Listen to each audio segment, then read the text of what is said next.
The quotient rule for square roots states for any real number, square root of a and square root of b, with b not equal to 0, the division of two square roots is equal to the division of the radicands and then the square root of that quotient.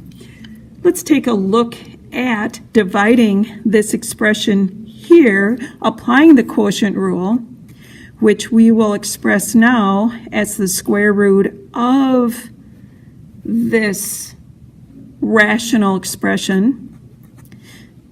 Since we have a common factor of 5, we can do the division or reduce by a factor of 5. 45 divided by 5 is 9. 5 divided by 5 is 1, which leaves us with the square root of 9 over 1 or square root of 9. And since 3 squared is 9, our simplification or result is 3 for this particular problem.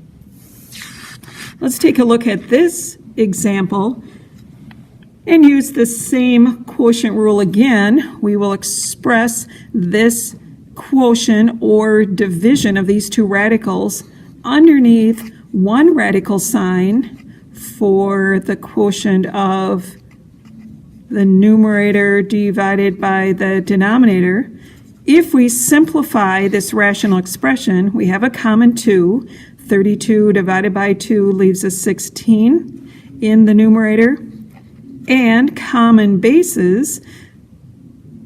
In a division, we subtract the exponents. 5 minus 1 is leaving an x to the 4th power. Simplifying this radical, the square root of 16 is 4, and the square root of x to the 4th power will take half of that exponent, which leaves us with x to the 2nd power for the quotient of these square roots.